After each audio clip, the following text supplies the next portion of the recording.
대한민국에서 이스라엘을 가장 잘 아는 브래드TV에서 아주 오랜만에 이스라엘의 메시아닉 목사님을 모셔서 컨퍼런스를 가지려고 합니다. 1985년부터 시작된 메시아닉 선교단체, 그러면서 이스라엘에서 가장 오래된 메시아닉 선교단체 마우즈 이스라엘은 이스라엘에서 영화 제작, 음반 제작, 도서 출판, 각종 교육 프로그램 등 다양한 방법으로 이스라엘의 복음화를 위해서 여러 가지 어려움 속에서도 지난 40여 년간 멈추지 않고 달려온 정말 귀한 메시아닉 선교단체입니다.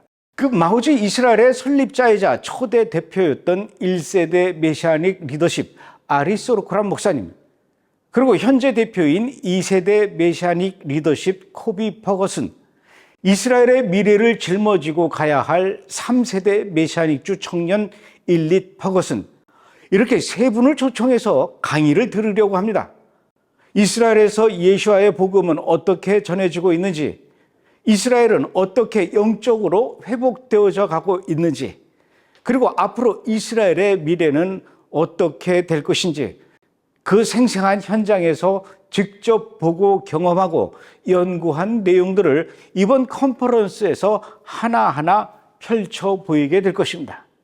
여러분, 지금 이스라엘은 그 어느 때보다도 가장 중요한 시기입니다. 마치 아기가 태어나기 직전 마지막 진통이 산모를 괴롭히듯이, 그리고 아침 해가 뜨기 직전 더욱 어둠이 짙어지는 것과 같이 말입니다. 여러분, 제가 여러 차례 말씀드렸지 않습니까?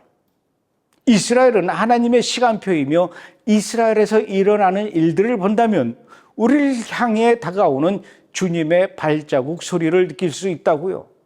이번에 오시는 아리소르코란 목사님과 코비 퍼거슨 대표는 그 누구보다도 현재 이스라엘의 상황에 대해서 가장 잘 알고 가장 잘 전하실 수 있는 분들입니다.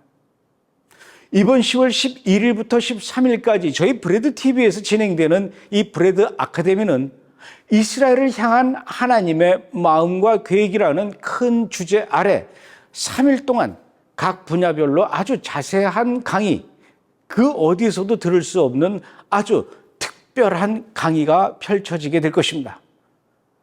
여러분, 브래드TV는 이스라엘의 많은 메시아닉주 목사님들과 사역 단체들과 연결되어 함께 사역하고 있는 거 여러분들도 잘 아시지 않습니까? 그런 브래드TV가 초청한 분이라면 정말 기대하셔도 될 만한 분들이죠. 브래드TV의 1층 좌석이 70석 정도 되는데요. 바라기는 이 자리가 브래드TV를 시청하고 이스라엘을 사랑하는 분들, 그리고 다시 오실 주님을 소망하는 분들로 아주 가득 찼으면 좋겠습니다. 오셔서 메시아닉 목사님의 이야기도 직접 듣고 함께 기도하고 또 손도 잡고 사진도 찍으면서 교제하는 시간이 되었으면 좋겠습니다. 등록 시간이 얼마 남지 않았습니다. 지금 빨리 홈페이지에서 등록해 주시기 바랍니다. 10월 11일 브래드TV에서 여러분 반가운 모습으로 만나 뵙도록 하겠습니다.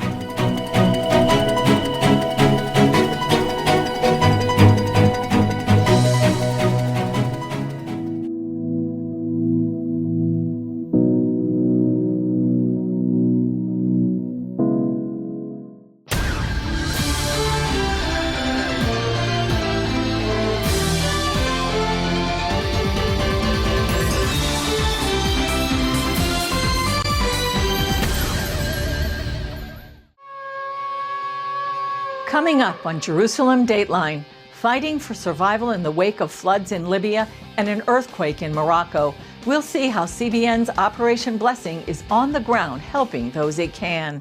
And the ongoing struggle for human rights in Iran 1 year after Masa Amini's death. Plus, temperatures boil around the globe. Are we facing climate emergency? And bringing in the new year with the sound of the shofar. All this and more coming up on this edition of Jerusalem Dateline.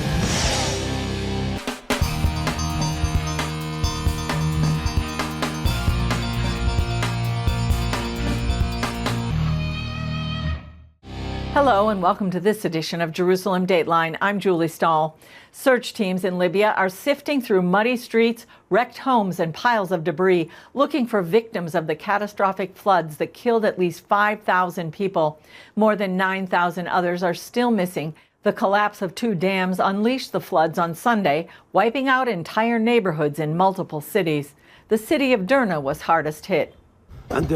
We have had people missing in the valleys until now, and we do not know if they are alive or dead. In Al-Fadia, we lost 8 people. And on top of that, we are also worried about Derna. The death toll is expected to rise as teams continue to pull bodies from mangled buildings and even the sea. Meanwhile, international aid is slowly trickling in.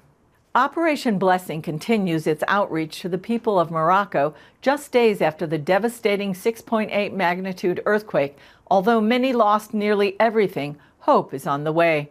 CBN News Middle East Bureau Chief Chris Mitchell brings us the latest from the earthquake zone. This is one of the many villages outside of Marrakesh, about an hour's drive. You can see behind me how destructive this earthquake has been. And now, because of the fear of aftershocks, many of the people in this region are living in tents on the side of the road. On our way to these outlying villages, CBN News saw thousands of those people in tents. In the village of Ibn Hassin, we spoke with Fatna, who lost her husband in the earthquake. Her village has been destroyed, and her home is now the rubble you see behind her. So my husband died, and the whole village has been destroyed by the earthquake, and I was shocked. There are rocks on the mountain, so this is not a good place to build houses. So they will not be able to build a house in this area anymore. As night fell, Operation Blessing began a food distribution to many of these now homeless Moroccans.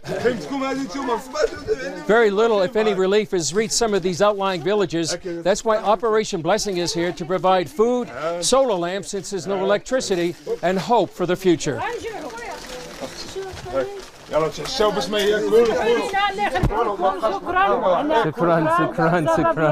It's just really humbling because of the support that our generous donors have gone to give us the opportunity to be instruments of love here in Morocco, but to also share with the people and hear their stories of loss and of devastation and start to bring that hope. It really touches you in your heart. The heartbeat of many of these relief operations by Operation Blessing is the volunteers who come to give their time and efforts to bring hope and help to these people in need. They're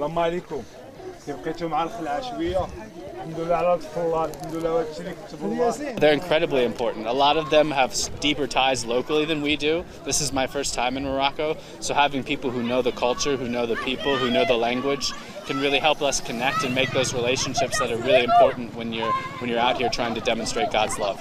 Volunteers like Layla in Suhair. They really need the basic thing, and we are very blessed and happy to be able to help here.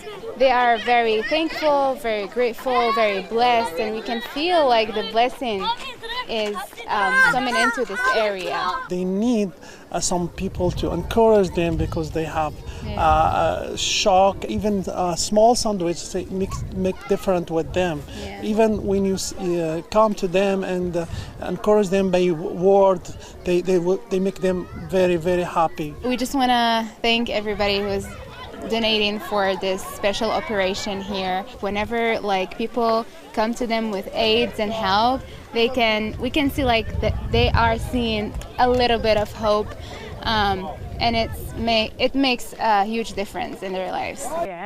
People feel the joy to receive this aid, and it's an important thing. They feel their life changing through this. Chris Mitchell, CBN News from the village of Ibn Hassin, Morocco. A year ago, a young woman, Mahsa Amini, was brutally murdered at the hands of Iran's so-called morality police. Her crime? She had violated Iran's mandatory Islamic dress code. Her death sparked unprecedented protests not seen since the 1979 revolution. Now, as Iranians prepare to honor her legacy, the Islamic regime is once again cracking down. George Thomas has more. With the help of Chinese facial recognition technology, the Iranian regime has arrested more than 22,000 people and killed over 630 protesters for taking part in demonstrations following Mahsa Amini's murder a year ago. One of the things that we're already seeing in the lead up to the first anniversary of her murder is increased suppression. A new report released by the United States Commission on International Religious Freedom states Iranian authorities also continue to persecute religious minorities with imprisonment, torture, and forced disappearances. Christians report that they're getting pressure from the government not to participate in protests. And if they do participate and they're arrested, they are sexually assaulted in prison. Iran's so-called morality police brutally killed 21-year-old Amini last September for allegedly having a small bit of her hair showing out of her hijab. The response triggered the longest nationwide protests since the 1979 Islamic Revolution. Mitra Jasni, an Iranian political activist, tells CBN News that Amini's death continues to haunt the regime in Tehran. Many around the world view the tragic death of Mahsa Amini as a symbol of women's resistance against the mandatory hijab. For Iranians, Mahsa Amini murder served as a rallying call, motivating them to unite against the oppressive regime and seek its end. Iran's President Ibrahim Raisi tells NBC News he has no regrets over how his government deals with those who continue to protest Amini's murder. It's not a surprise that he has no regret because Raisi is a psychopath and mass murderer. One of these things on his record is that over a few weeks, he killed thousands of political prisoners and then ordered cream puff to celebrate that. Authorities are preparing for more protests ahead of the anniversary on the 16th. Every day we get the news about people being arrested. And that shows that the regime is really afraid, is really scared, and is getting ready for a show of force with the people. Meanwhile, a new hijab and chastity bill making its way through Iran's parliament calls for increased fines and jail time of 5 to 10 years for women caught violating so-called modesty laws. Jasni says the protest this past year shows Iranian women aren't backing down. We want this regime change. We want to take back our country. So we never afraid from new rules that this is not new for us because it started since 40 years ago.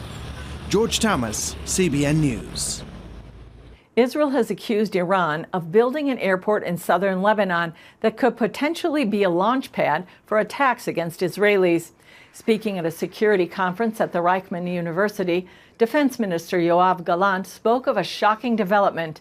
Iran has been building a runway just 12 miles from Israel's northern border. Gallant showed satellite photos of the site where the Iranian national flag and the flag of Lebanon's militant Hezbollah group could be seen flying. In 2006, Israel fought a war with Hezbollah, the Shiite group that controls much of southern Lebanon. Since then, it has tried to avoid another major confrontation along the border, but in recent months, terror events and tensions have increased. Coming up, the wildly successful diplomatic agreements transforming the Middle East, how they're making a difference.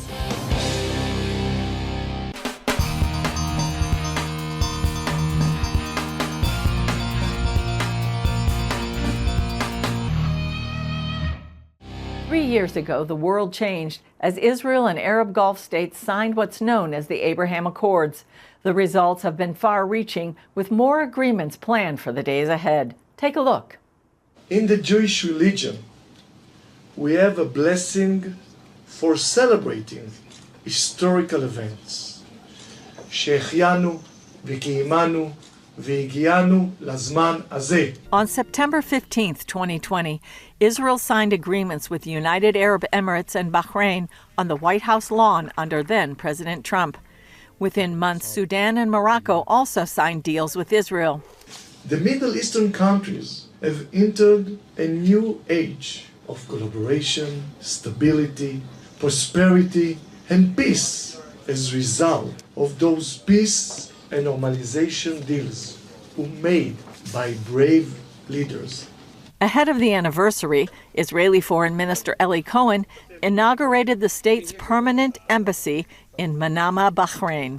The first thing that comes to mind when speaking about the relations between Israel and Bahrain is our remarkable potential. in trade, security, people to people, and more. This provides us all with great optimism regarding the future and what we are going to achieve. Cohen and his Bahraini counterpart discussed regional security issues, closer ties, and expanding the circle of peace. Today, with the presence of Minister Eli Cohen, the Foreign Minister of Israel, we witness yet another remarkable milestone in the growing relationship between our two nations. This relationship, which seemed unimaginable just a few years ago, is a testament to our shared determination to promote harmony and cooperation. In the last 3 years, Israel has signed more than 50 agreements with the UAE, Bahrain, and Morocco. And this year we're looking at finishing the year over $3 billion in trade between UAE and Israel, which is of course the biggest market that we're working in right now. But you can see also Bahrain is really kicking off, and Morocco. Jerusalem Deputy Mayor Fleur Hassan Nahum helped found the UAE Israel Business Council and the Gulf Israel Women's Forum. And what's really also very interesting is that countries, Arab countries that we've had peace with, like Egypt and Jordan for years, Egypt, trade has tripled and Jordan trade has doubled, which just shows that the Abraham Accords have opened the gateway to a new Middle East, to really focusing on prosperity and mutual interests. Hassan Nahum says Israel hopes with U.S. help, Saudi Arabia may soon join the Abraham Accords, and after that, others like Indonesia and Malaysia might also choose to join. Heat waves, wildfires, hurricanes. Are we in the middle of a climate emergency? Why, some argue there's more to the story.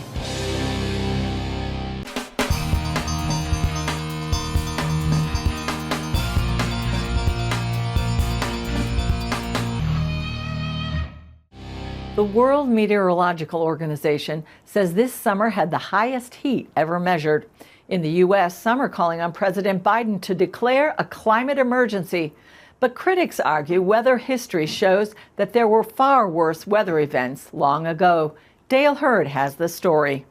This has been a summer of extreme heat weather coverage. We begin with the extreme heat. That extreme heat, relentless heat wave. To the extreme heat, an unbearable heat wave. Some say this summer was the hottest on record, while 2/3 of Americans in a PBS Marist poll now say climate change is affecting the weather. People are starting to realize that there is an effect. This definitely feels like we're in that point of no return that people have talked about for a long time. The UN Secretary General has called for immediate action on climate change. Global warming has ended. The era of global boiling has arrived. Weather history, however, tells a different story, that the worst weather events, including the hottest year, have all been in the past. The worst hurricane in history, the Great Hurricane of 1780, which killed over 20,000 people in the Caribbean. The worst wildfire in U.S. history, the Peshtigo, Wisconsin fire in 1871, which killed at least 1,500 people and burned over 1 million acres.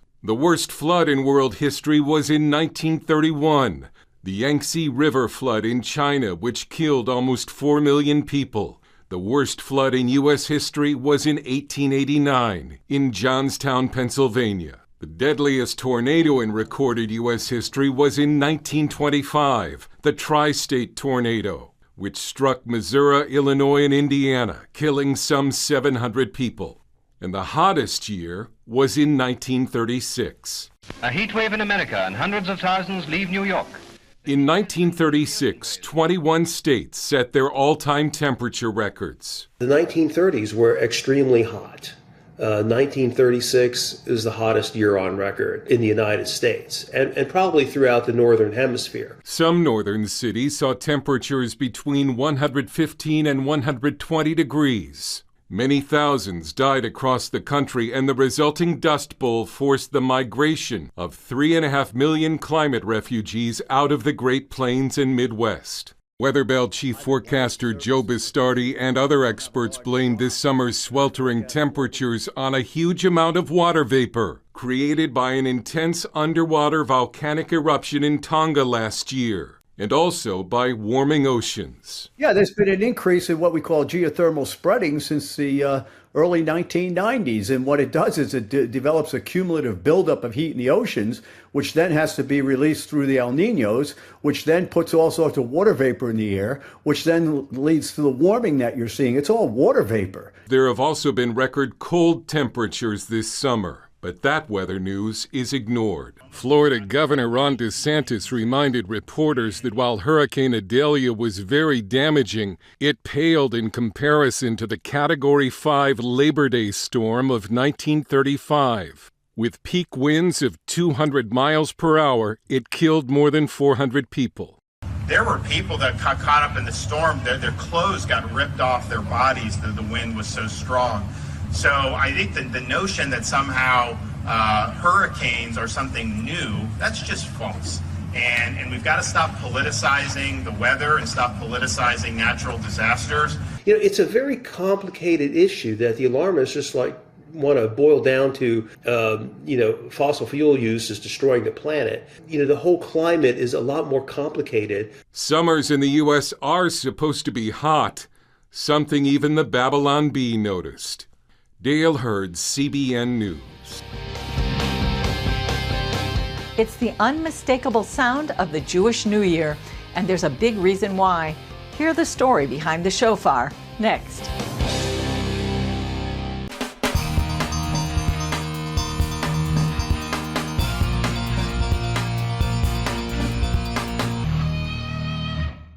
In Israel, the biblical fall holidays are underway. They begin with Rosh Hashanah, known as the Jewish New Year, but the Bible gives that holiday an entirely different meaning. CBN Middle East Bureau Chief Chris Mitchell tells us why it's so important.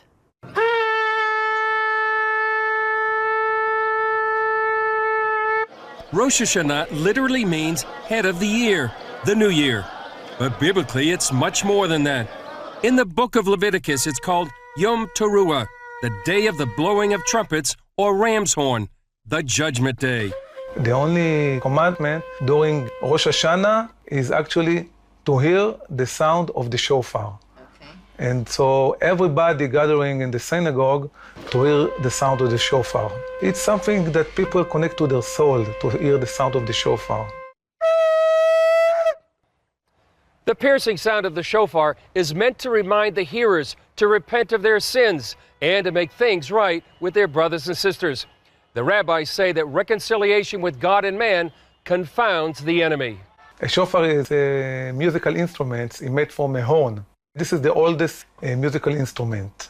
And the Jewish Orthodox we have a committee to hear the sound of the shofar during New Year, our Judgment Day. As part of a two-family business, Eli Ribach is a third-generation shofar maker.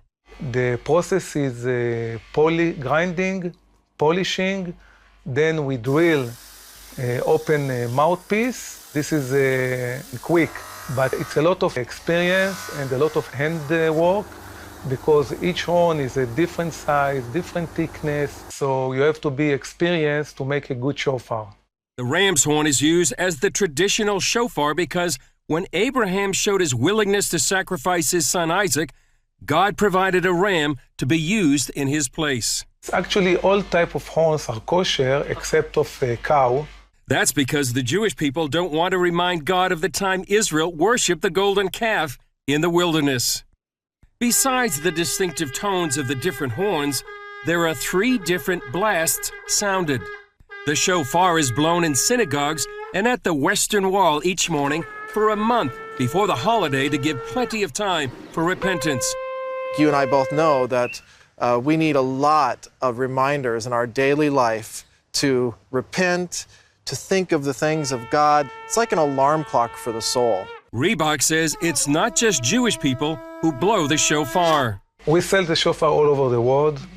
We sell it to Jewish, to Christian, Messianic people, evangelist people. Rosh Hashanah is the feast of the 7th month. but in Jewish tradition represents the new year. At the coronation of the kings of Israel, the shofars would blow. They would announce the new king, or they would announce the coming of the king. Oftentimes in the Christian world, shofars are blown throughout the entire year. But in Judaism and in Jewish practice, those shofars are only blown for a very limited time throughout the year, during this time, the month of Elul and Rosh Hashanah.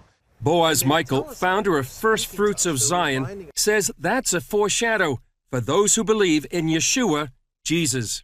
And they tell us something, they're speaking to us, they're reminding us of something. And one of the things they're reminding us of is the creation of the world, the coming of the King Messiah one day at this time, the coronation of his kingdom here on earth. This is what the shofar is to remind us of, and it speaks to us every day when we hear that sound. Chris Mitchell, CBN News, Jerusalem. That's all for this edition of Jerusalem Dateline. Thanks for joining us. Remember, you can follow us on social media, and you can access CBN content through our CBN apps and email blasts. And please keep the thousands of people suffering loss in Libya and Morocco in your prayers, that those still alive would be rescued and helped, and that the God of all comfort would sustain those who have endured such sweeping devastation. And remember, the God who's watching over Israel, and you and me, neither slumbers nor sleeps. I'm Julie Stahl. We'll see you next time on Jerusalem Dateline.